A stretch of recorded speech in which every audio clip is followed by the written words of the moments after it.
विश्वं दर्पं दृश्यमाननगरी तुल्यं निजान्तर्गतं पश्यन्नात्मनि मायया बहिर्भूतं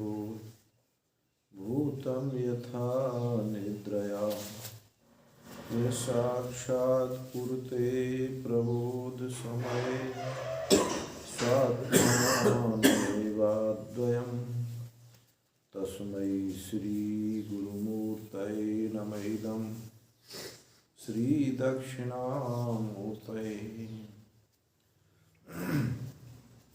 माया छाया वराकी कथमिव लभतां मयि अनन्ते प्रतिष्ठाम् अस्थाने चेश्वरत्वं गृहीण हरिहरा हन्तु वन्ये सुलिङ्गाः अद्वैते द्वैतखेला गगननलिनवत् स्वप्नवत् जीवमेला श्रीपूर्णानन्दवाणी श्रुतिशिखरसुधा स्वादेनः पुनातु अखण्डानन्दसम्बोध पूर्तये ब्रह्ममूर्तये सुधास्मितसमाश्लिष्ट नेत्रान्तरिस्फूर्तये नमः।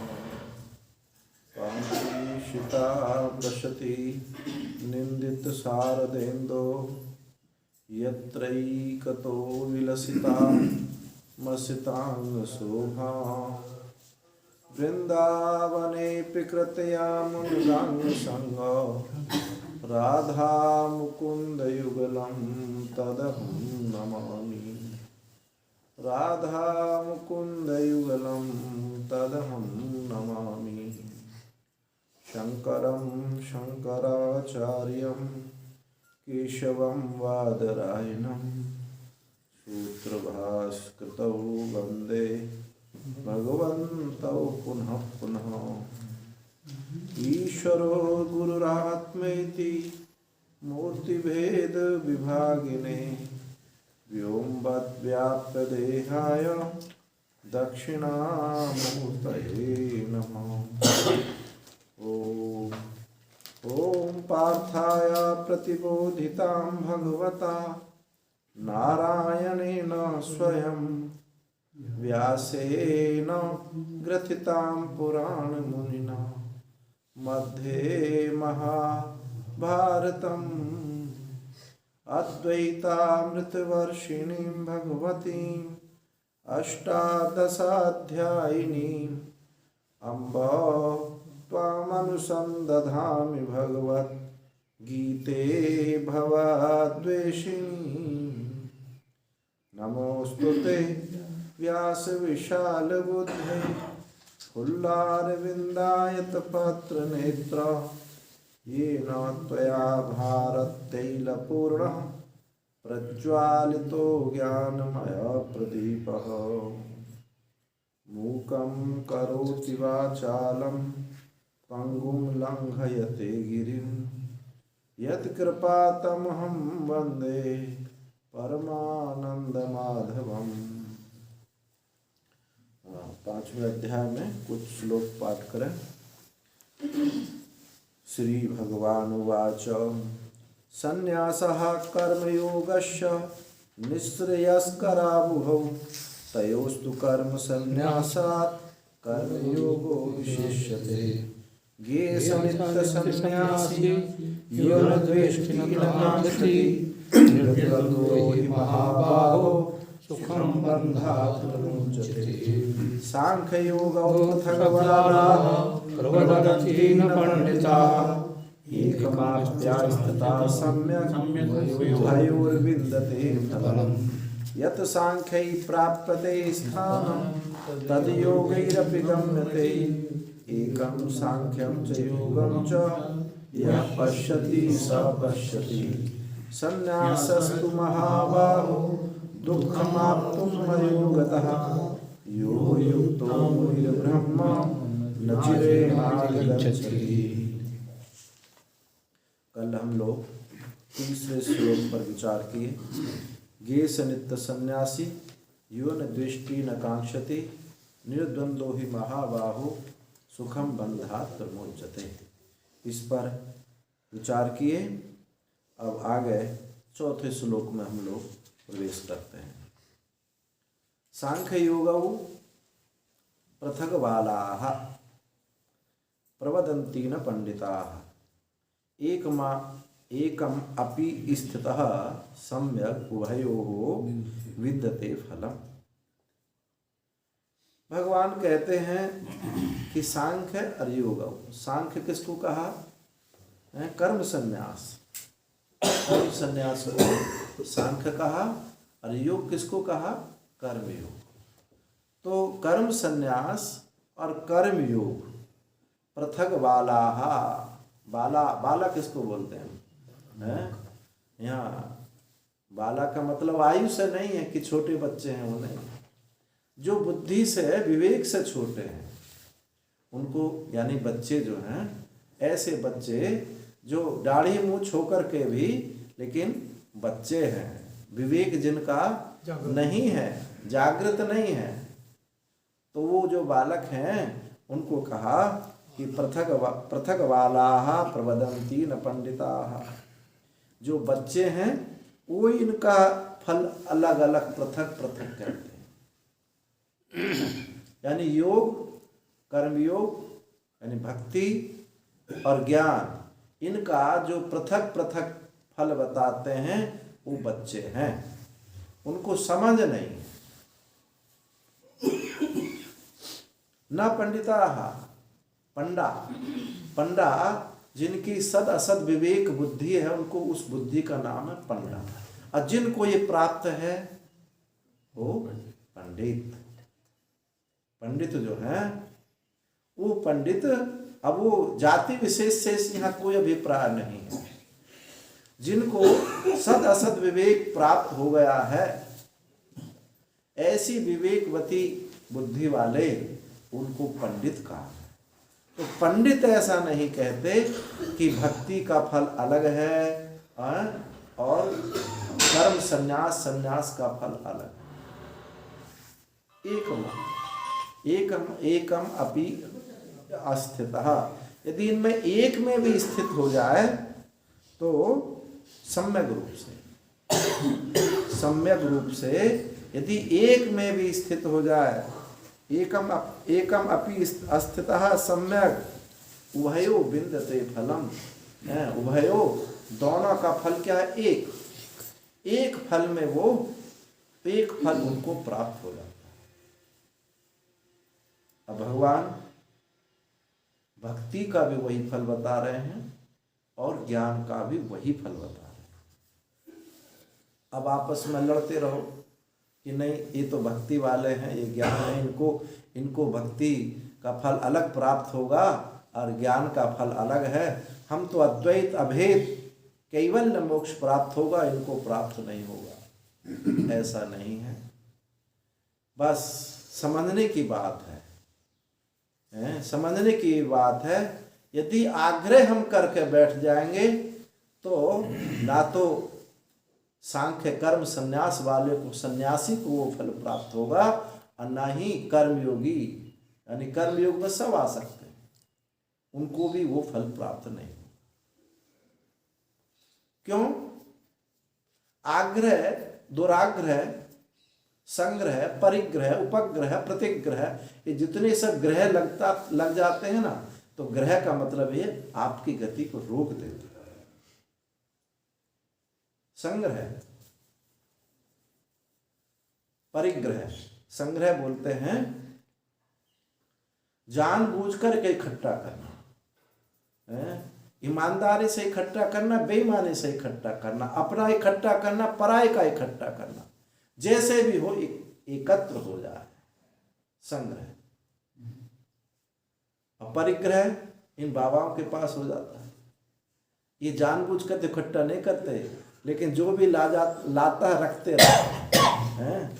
जैसा एक पागल थैला में सब पॉलीथीन सब भरता रहता है, ऐसी स्थिति हो जाती है। जो लाया बस रख लिया, जो लाया रख लिया, जानबूझकर तो संग्रह नहीं किए पर हो गया। अब उस संग्रह जो बिना जाने बूझे संग्रह हो अथवा जानबूझ के संग्रह हो, अब उसकी रक्षण में, जब घर में सामान होता है ना तो फिर माताओं की बुद्धि लगी रहती है, इसको इस अलमारी में रखें, इसको इस अलमारी में रखें, लगी रहती है बुद्धि। कैसे कैसे रसोई सजाई जाए और कैसे हमारा रूम सजाए, उसमें बुद्धि लगती है। ऐसे ही जहाँ संग्रह होगा तो वो बुद्धि लगेगी, बुद्धि का व्यय होगा, उसके रक्षण में सुरक्षण में बुद्धि का व्यय लगेगा। और जब बुद्धि वस्तु के रक्षण में उसका व्यय होगा तो फिर परमार्थ विषयक चिंतन नहीं करेगा। भगवान शंकराचार्य कहते हैं, योगस्य प्रथमम द्वारम बांग निरोध परिग्रह निराशा च निरीह च नित्य एकांत सेवना। योग यानी परमात्म तत्व के अध्यात्म का सोपान बताते हैं। पहले वाणी का संयम करें। कान और वाणी से जितना संसार घुसता है इतना दूसरी इंद्रियों से नहीं घुसता। तो योगस्य प्रथमम द्वारम बांग निरोध परिग्रह, वाणी का निरोध करे और परिग्रह एकत्र ना करे। निराशा च निरीह च, आशा ना रखे, इच्छा भी ना रखे। निराशा और निरीह, और नित्य एकांत में, नित्य एकांत में रहने का स्वभाव करे, आत्मचिंतन करे, अपने स्वरूप का चिंतन करे, तो बहुत शीघ्रता से उस परम तत्व को हम पा सकते हैं।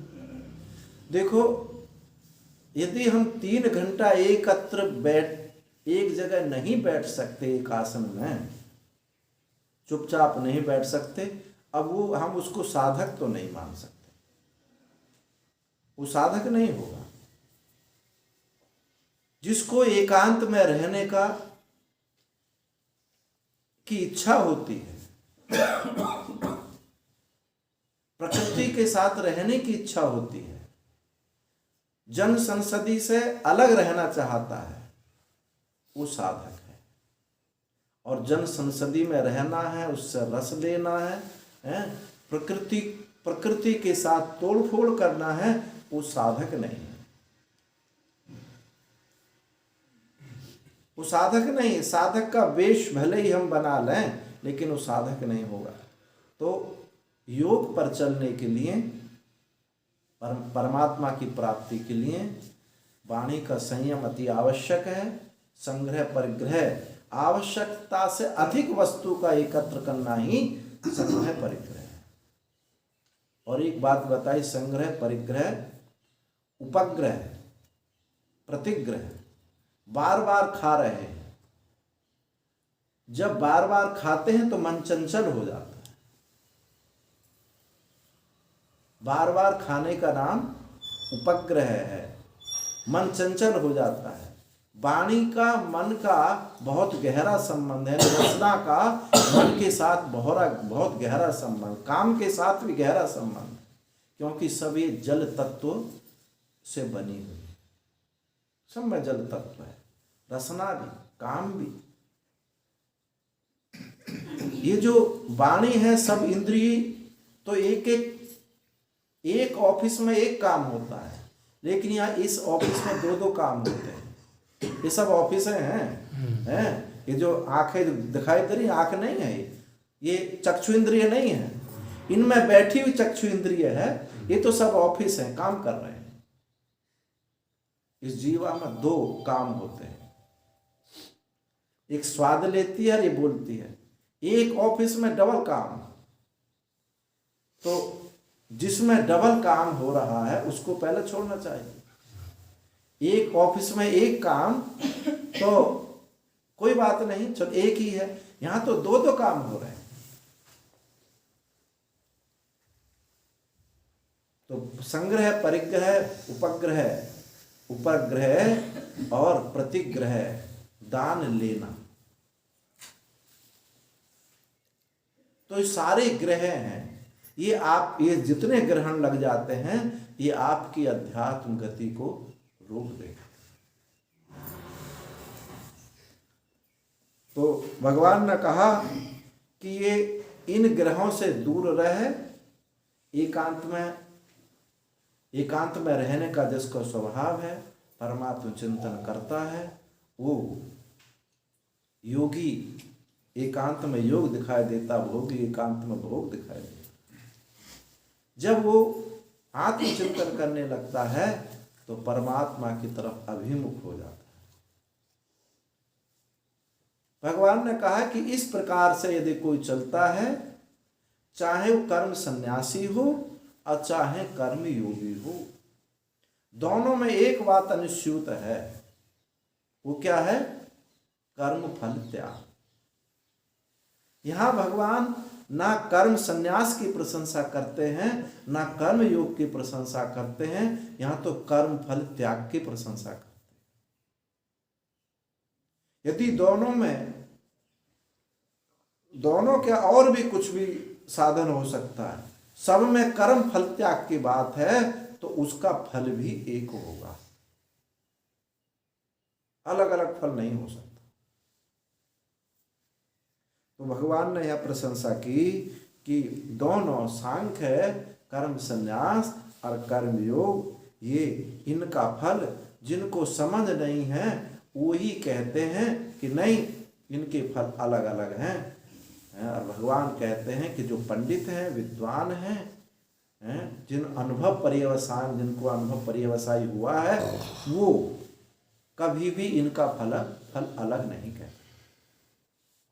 यदि एक में भी स्थित हम हो गए तो भली प्रकार, सम्यक शब्द का कि भली प्रकार एक में स्थित हुए, वो दोनों का फल प्राप्त हो, क्योंकि दोनों का फल एक ही है, वो हमको प्राप्त हो जाता है। तो इसमें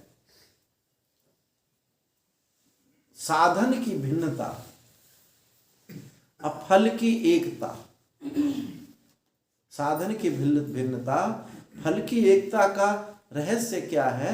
साधन अनेक हो सकते हैं अनेक पुरुषों के लिए, अनेक अंतःकरण, अनेक अधिकारी के लिए साधन की भिन्नता है। इस दृष्टि से दो अलग अलग बताए, और फल यदि एक है तो फिर सिद्धांत का कोई ह्रास नहीं होता। एक सिद्धांत पीछे आगे तीसरे अध्याय में कहेंगे, पीछे के अध्याय में, कि लोकेस्मिन् द्विविधा निष्ठा। ये निष्ठा के मैंने दो प्रकार कहे, दो तरीका कह रहा हूं। एक कर्मयोग का तरीका है, एक कर्म संन्यास का तरीका है।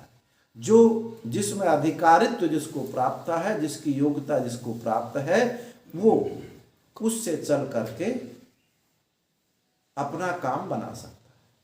ये नहीं है कि हमारे पड़ोसी ने संन्यास लिया, हमारे मित्र ने संन्यास लिया तो हम भी संन्यास ले लें। ये मार्ग दो का नहीं है। ऐसी गली है, ऐसी गली, संकरी गली है कि इसमें दो नहीं घुस सकते। इसमें क्योंकि अकेला पैदा हुआ है, अकेला जाना है, तो चलना भी हमको अकेला है। यहां कोई फ्रेंडशिप नहीं मनाई जा सकती, यहां कोई नाते रिश्तेदारी संबंधी नहीं बनाया जा सकता। ये तो शूरवीरों का मार्ग है, अकेला चलना है। तो ये कर्म संन्यास देखा देखी नहीं हो सकता। हम अपने को अंदर झांक कर देख लें, अपनी योग्यता देख लें कि हम में कितना वैराग्य है, कितना हम परित्याग कर सकते हैं। इस परित्याग से ही, इस वैराग्य से ही सारी साधनों की भूमिका बनती है। एक वैराग्य सुख दुख मूलक होता है कि परमात्मा सुख स्वरूप है, संसार दुख रूप है। ये वैराग्य की एक कोटि है। एक वैराग्य कार्य कारण मूलक है कि संपूर्ण कार्य है, परमात्मा इसका कारण। जो सुख दुख मूलक वैराग्य है, ऐसा विभाजन कर लिया कि संसार दुख रूप है और परमात्मा सुख रूप है, ऐसा जो विभाजन है इसी को हम भक्ति कहते हैं। भक्ति में सुख दुख मूलक वैराग्य होता है। भंजनम भक्ति, भागो भक्ति, विभाजन कर दिया कि ये संसार का विभाग है और ये परमार्थ का विभाग है। भंजनम भक्ति, संसार के सारे दुर्गुणों को भंजन कर दिया, वो भक्ति। तो उस भक्ति में सुख दुख मूलक वैराग्य होता है, यानी सुख की प्राप्ति, परम सुख की प्राप्ति का नाम भक्ति है। ज्ञान नहीं है, ज्ञान नहीं है। ये कहते हैं दुखों का अत्यंत अभाव, परमानंद की प्राप्ति, ये वेदांत का मुख्य वाक्य नहीं है। क्या है मुख्य वाक्य? अद्वैत भाव प्रयोजनम।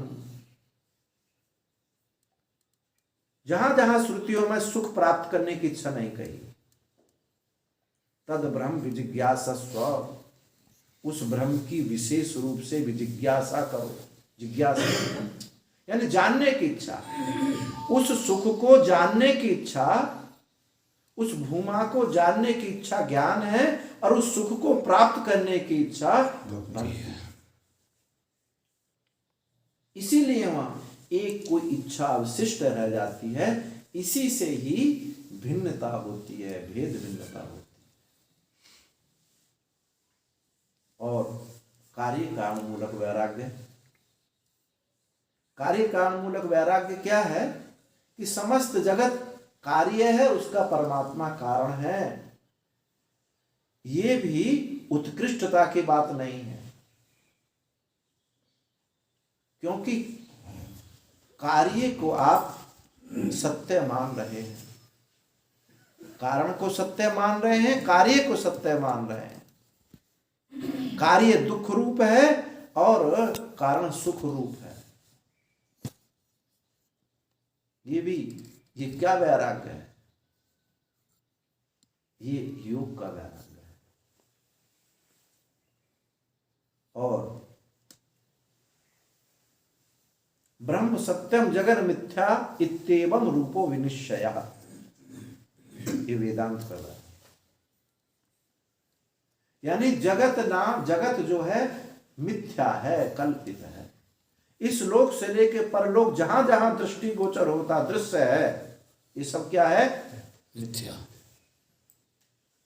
जिसको जगत मिथ्यात्व होगा उसी को अद्वैत भाव प्रयोजन सिद्ध होगा, क्योंकि दूसरा रहा ही नहीं।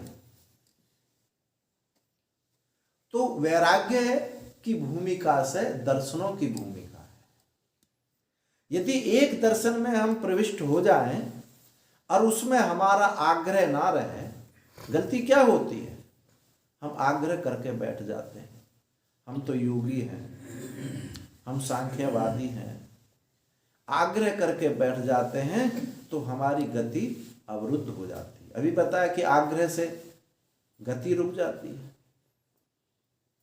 आग्रह संग्रह परिग्रह सब ये जो है ये ग्रहण है, रोक लेते हैं।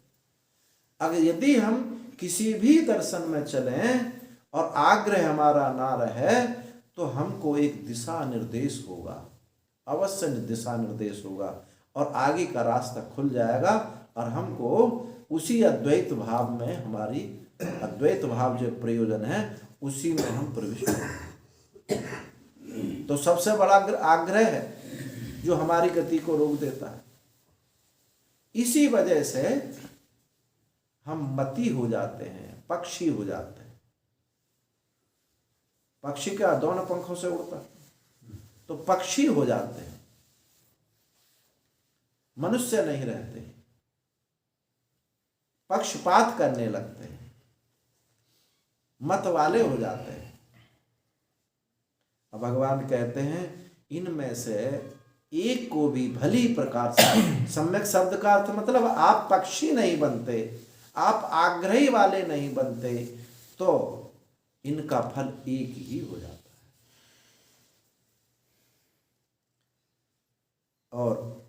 और स्पष्ट इसी श्लोक को और स्पष्ट करते हुए भगवान कहते हैं, यत् सांख्यै प्राप्यते स्थानम तद योगैरेपि गम्यते एकम सांख्यम च योगम च यह पश्यति शपश्यति। जो पूर्व श्लोक था उसको और विस्तार से बता। यत् सांख्यै ही यानी कर्म संन्यास ही, कर्म संन्यास के द्वारा जो फल प्राप्त होता है, स्थान शब्द का अर्थ क्या है यहाँ? फल, तत्व। यत् सांख्यै प्राप्यते स्थानम, स्थानम शब्द है ना, तो स्थान का मतलब वो फल जो कर्म संन्यास से प्राप्त होने वाला फल है।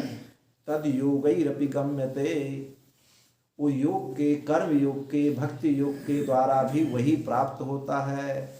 अब पूर्व श्लोक को यहाँ विस्तार से समझाने के लिए भगवान ने अपि शब्द का प्रयोग किया। योगैरपि, योग के द्वारा भी, अपि माने भी, योग के द्वारा भी वही प्राप्त होता है। अब ये भी शब्द जो है, इस पर हम लोग ध्यान दें। ये कहा जाता है योग के द्वारा प्राप्त होता है, कर्म संन्यास के द्वारा प्राप्त होता है, योग के द्वारा प्राप्त होता है। अपि शब्द से कुछ वहां कुछ छोड़ दिया भगवान। क्या छोड़ दिया? कुछ देरी छोड़ दी, कुछ दूरी छोड़ दी, कुछ वस्तु अभिनिवेश छोड़ दिया। जैसे कहा जाए, मोहन को प्रसाद दे दो, सोहन को भी दे दो। मोहन को प्रसाद दो, सोहन को भी दे दो। अब प्रसाद तो दोनों को प्राप्त हुआ है, सोहन को भी दे दो, तो कुछ भी शब्द यहां कुछ अलग करके दिखा। या तो 2 मिनट लेट आए हो सोहन महाराज, सोहन गिरी 2 मिनट बाद आए, या यहां बातों में लगे रहे हो, उन्होंने प्रसाद का ध्यान ही नहीं दिया हो, कानों से सुना ना हो, प्रसाद की आवाज लगाई प्रसाद बात तो कानों से सुना, यानी बहुत सारे प्रतिबंध हो सकते हैं। तभी तो अंतर हुआ। ज्ञान के द्वारा जो प्राप्त होता है साक्षात, यानी सन्निपत्योपकारक, सन्निपत्योपकारक साधन है ज्ञान। सन्निपत्योपकारक मतलब साक्षात साधन। और आराध उपकारक कारक भक्ति है, यानी कुछ विलंब है। आराध माने दूर, कुछ दूर, देरी दूरी को लिए हुआ साधन भक्ति है, साक्षात नहीं दे रहा। फल में भिन्नता नहीं है, ये बात को ध्यान रखें। तो देरी है, दूरी है, और देरी दूरी वस्तु के साथ आग्रह संयुक्त हो जाना, ये हमारे वैराग्य पर निर्भर करता है। यदि वैराग्य तीव्र है, अत्यंत संवेग है, तो हम साक्षात साधन को प्राप्त हो जाएंगे। यदि वैराग्य में कहीं कोई न्यूनता है, सुख दुख मूलक वैराग्य रहा है, कार्य कारण मूलक वैराग्य रहा है, उपादेय मूलक वैराग्य रहा है, तो हमको कुछ देरी दूरी हो जाएगी। जिसको इस लोक से वैराग्य है, परलोक से नहीं है, अणिमा गरिमा लघिमा सिद्धियों से वैराग्य नहीं है, तो कुछ देरी होगी ना होगी। तो ये देरी दूरी शब्द ही अपि शब्द सबको संयोग किए हुए। काल, काल की, देश काल वस्तु के जो प्रतिबंध हैं, उन प्रतिबंधों को अभिलक्षित करता है अपि शब्द। तो भगवान कह रहे हैं कि योगैरपि गम्यते, उस योग के द्वारा भी वही प्राप्त कर लेता है जब उसका